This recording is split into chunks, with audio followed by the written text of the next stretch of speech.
The sun was setting over Coruscant. Mace Windu walked fast through the Jedi temple halls. His purple lightsaber hung at his side. His face was hard as stone behind him. 3 Jedi Masters followed: Kit Fisto, Aegon Kohler, and C.C. Tyan. But Mace stopped at the Great Steps. He turned around. Anakin Skywalker stood there, breathing fast. Sweat dripped down his face. He had just told Mace the truth. Chancellor Palpatine was the Sith Lord, the shadow behind the Clone Wars, the monster hiding in plain sight. Mace looked into Anakin's eyes. For years, he had doubted the boy. He had questioned his power, his anger, his bond with Padme. But tonight was different. Tonight, the galaxy was bleeding. "Skywalker," Mace said. His voice was low. "Steady. Come with us." Anakin froze. "Master, I was wrong about you," Mace said. "You brought us the truth. You earned this. Walk with me." Anakin's chest tightened. For the first time in his life, the Jedi Council trusted him. Not with words, with action. He drew his blue lightsaber and nodded. The 4 Jedi Masters and the Chosen One climbed into a speeder. Coruscant blurred beneath them. Lights flashed across Anakin's face. He thought of Padme. He thought of his nightmares. He thought of the dark whispers Palpatine had planted in his mind. But Mace's words rang louder. "You earned this." The speeder landed at the Senate building. 5 Jedi stepped out. 5 blades ready to end 1,000 years of Sith shadow. Palpatine was about to learn the cost of his patience. The office doors slid open. Palpatine looked up from his desk, smiling, until he saw Anakin Skywalker standing beside Mace Windu, lightsaber already in hand. Pause. The smile died on the Sith Lord's face. His plan was over. "Master Windu," Palpatine said softly, "you must be mistaken." Mace did not lower his blade. "The Senate will decide your fate." Palpatine's smile twisted. His kind face melted away. Pause. In one breath, the old man was gone. Something darker stood in his place. "I am the Senate," he hissed. Then he moved. A red lightsaber flew into his hand. He leaped across the desk like a shadow. Aegon Kohler fell first, cut down before he could raise his guard. Pause. C.C. Tyan followed a heartbeat later. Kit Fisto blocked 1 strike, then 2, then died on the 3rd. 3 Jedi Masters, gone in seconds. Anakin froze. His heart pounded. This was the man who had called him son. The man who had whispered promises of saving Padme. And now that man was killing his friends. Mace charged. Purple met red in a blur of sparks. "Anakin!" Mace shouted. "Now!" Anakin's blue blade ignited. He ran in beside Mace. 2 Jedi, 1 Sith Lord. The office windows cracked from the force of their swings. Palpatine snarled. He raised his hand. Blue lightning exploded from his fingers. But Anakin did not flinch. He raised his lightsaber. Mace raised his. 2 blades caught the lightning and pushed it back. The Sith's eyes went wide. Yellow, burning, afraid. His own power tore into his face. The skin twisted. The mask of Palpatine melted away. What stood before them now was the true Sidious, pale, cracked, and screaming. "You fools!" he shrieked. Mace Windu stepped forward, lightsaber raised high. Anakin stood beside him, eyes locked on the broken monster on the floor. For the first time in 1,000 years, a Sith Lord begged, and no one was coming to save him. The office was silent. Only the hum of 2 lightsabers filled the air, purple and blue. Steady, unshaken. Sidious crawled backward across the floor. His robes were torn. His face was a ruined map of cracks and shadow. The mask of Palpatine was gone forever. "He's too dangerous to be left alive," Mace said. His voice was calm, cold, final. Anakin stepped closer. His blue blade trembled in his hand. He thought of Padme. He thought of the dreams. He thought of every promise this monster had whispered into his ear. "Anakin, help me," Sidious gasped. "I can save her. I can save everyone. Only I have the power." Anakin's jaw tightened. "You used me," he said quietly. "You used all of us." Mace raised his lightsaber high. The purple glow lit the entire room. Sidious screamed, a sound that did not belong to a man. The blade came down. It was over. The Sith Lord's body slumped against the broken window. His yellow eyes faded to gray. The dark side, so loud for so many years, went quiet. Far away, across 1,000 worlds, clone troopers stopped in their tracks. Commanders blinked. Battle droids glitched. On Utapau, Obi-Wan Kenobi felt the shift in the Force and turned his head. On Kashyyyk, Yoda smiled for the first time in months. Mace lowered his blade. He looked at Anakin. "You did the right thing, Skywalker." Anakin nodded slowly, but his eyes stayed on the body. Something inside him still ached. Outside the shattered window, Coruscant's lights flickered. Across the galaxy, a hidden command was waiting in every clone's chip. Order 66, the Sith, was dead, but his final order had not yet been cancelled.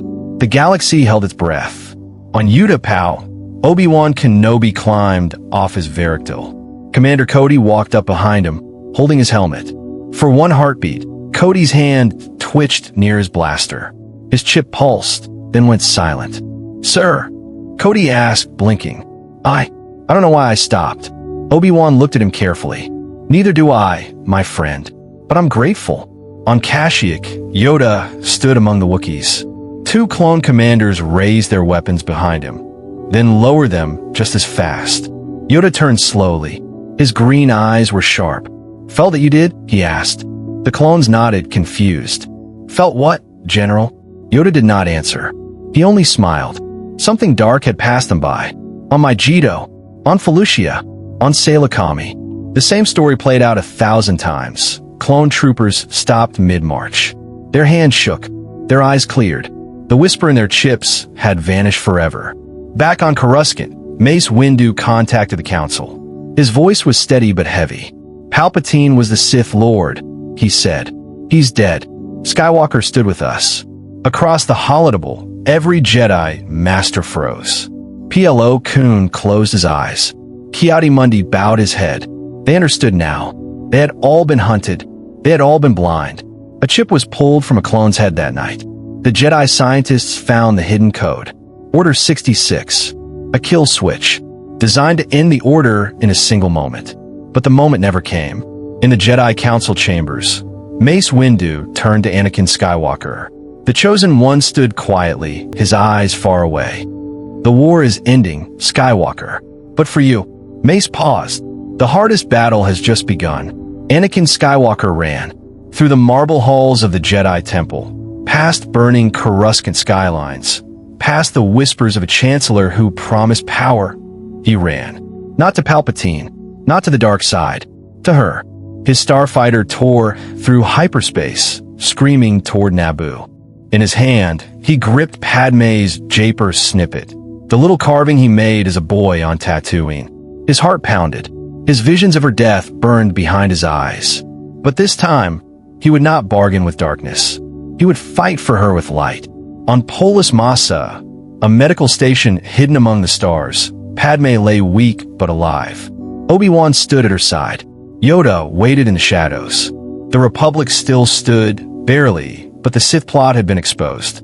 Palpatine was on trial. The clones had not yet turned. The galaxy was wounded but not lost. Anakin burst through the door, breathless, eyes wet. "Padme," she smiled weakly. "You came without falling." He dropped to his knees beside her, taking her hand. "I'll never fall.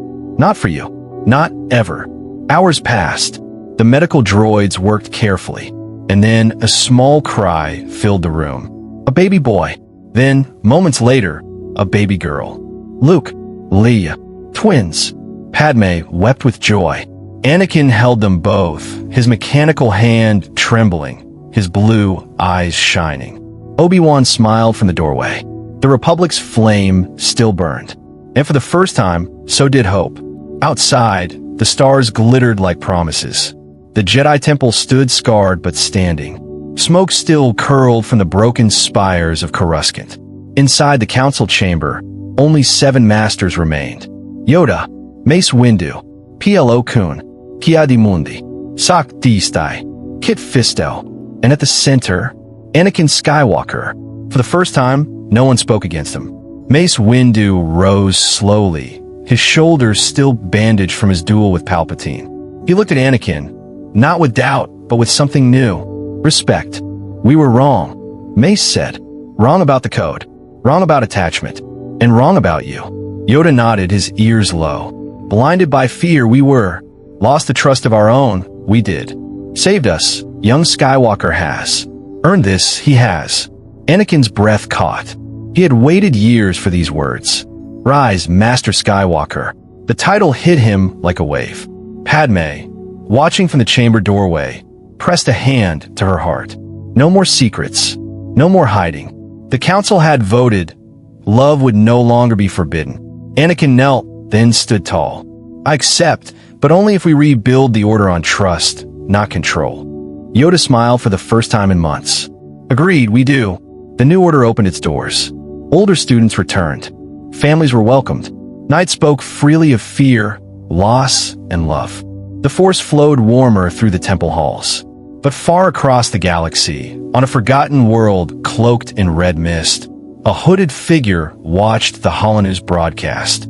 His yellow eyes narrowed. The Sith were not finished. And, somewhere in the dark, a new apprentice was already being trained. The galaxy seemed calm. Too calm. On Coruscant, banners of a new Jedi Order fluttered in the morning wind. Children laughed in the temple gardens. Anakin Skywalker, now a master, walked beside Padme without fear. For the first time in his life, he felt free. But freedom, in the Star Wars galaxy, never lasts long. Deep beneath the smog-choked streets of Nar Shaddaa, a red blade ignited. Darth Maul stood in the shadows of a forgotten warehouse, his mechanical legs hissing with steam. He had survived. He had waited. And now, the Holonews carried the face of the man who killed his master's master, Sheev Palpatine. Anakin Skywalker. Maul's lips curled into a snarl. The Chosen One will burn. Behind him, 100 shadow warriors knelt. Mandalorian outcasts, Night Brother assassins, crime lords from the Shadow Collective. All loyal, all hungry for war. Maul raised his saber high. Hunt him. Bleed his order. Make the galaxy fear the dark again. Far across the stars, on the cliffs of Sereno, another shadow stirred. Count Dooku was dead, but Dooku had been clever. Before the war ended, he had trained 2 secret apprentices, Sith hopefuls, hidden from even Palpatine's gaze. Their names had been erased, their faces masked.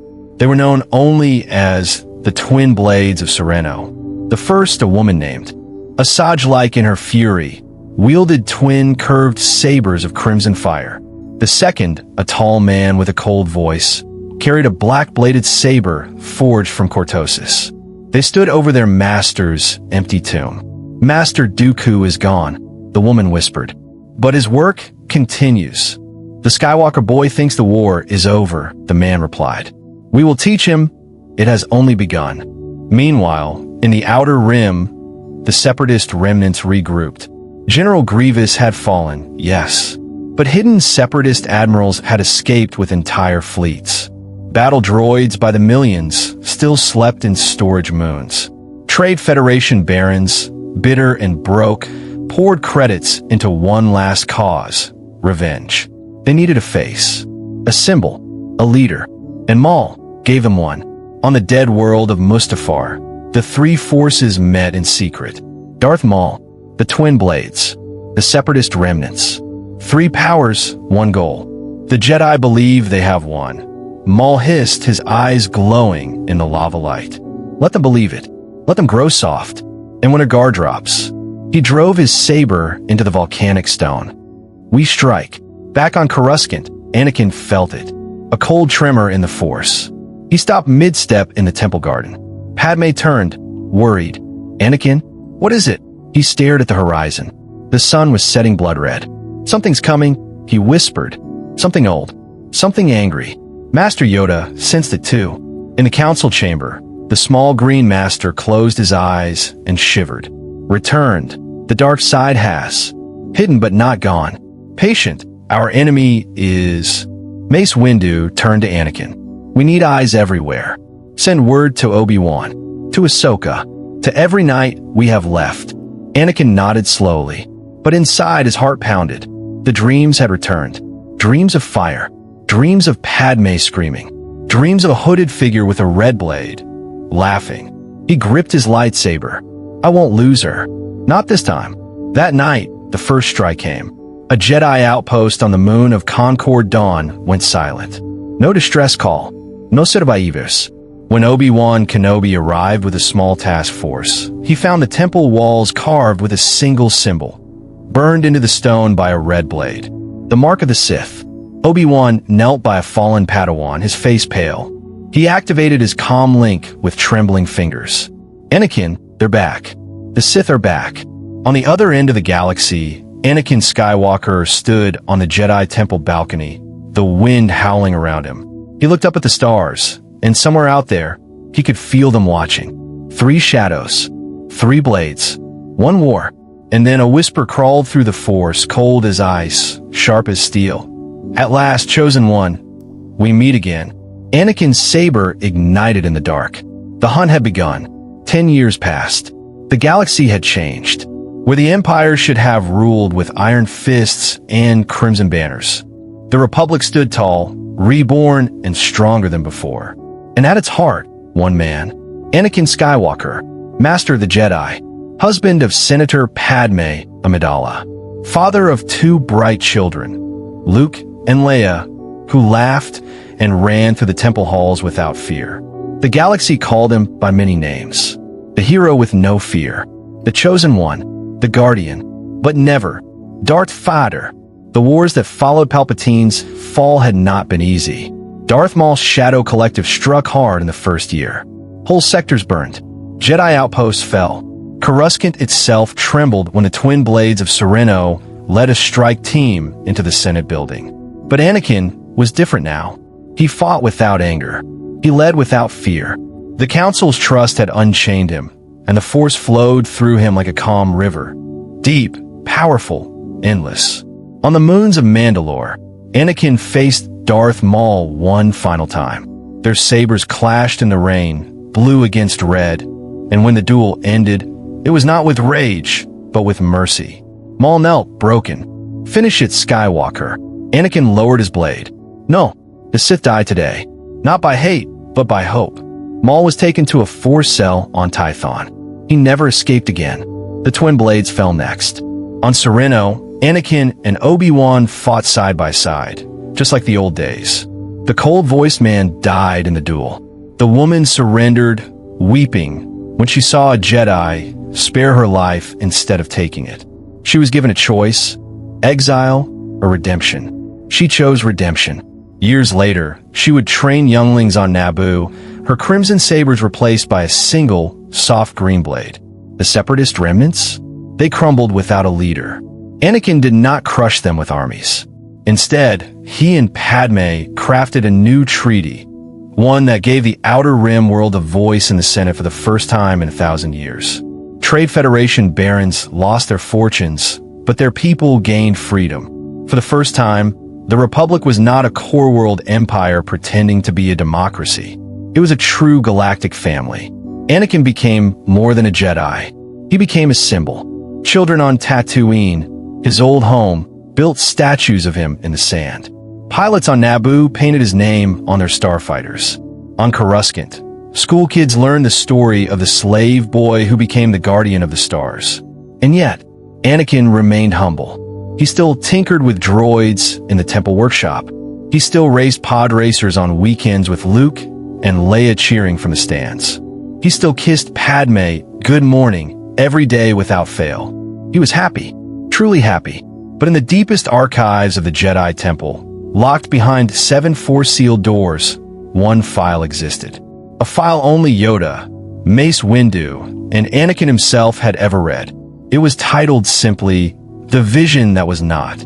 Inside were the dreams Anakin had once had, visions of a man in black armor, a breathing mask, a red blade, a galaxy in chains, a son crying out as his father struck him down. Yoda had insisted the file be kept. Forget the darkness, we must not. Remember it, we must. So repeat it, we never will. Sometimes, late at night, Anakin would visit that file. He would stand before the hologram of the black-armored figure and stare into the cold, breathing mask. "You almost won," he whispered once. But not today. Not ever. The hologram never answered. Across the galaxy, in cantinas and spaceports, smugglers told ghost stories to scare new pilots. Stories of a dark lord who breathed like a machine. A Sith with a red blade. A shadow that could have ruled the stars. They called him Darth Vader, but no one had ever seen him. No one had ever met him, because he had never been born. He was the nightmare that almost was. The ghost of a future that died, the moment Anakin Skywalker chose the light. But peace, even hard-won peace, attracts new enemies. And far beyond the outer rim, beyond the unknown regions, in the cold black silence between galaxies, something ancient was waking up. Something that had watched the Sith rise. Watched them fall. Watched the Chosen One claim his throne of light. And it was not pleased. A red eye opened in the dark, and a voice older than the Jedi Order itself whispered through the Force. The boy thinks his war is over. We are only beginning.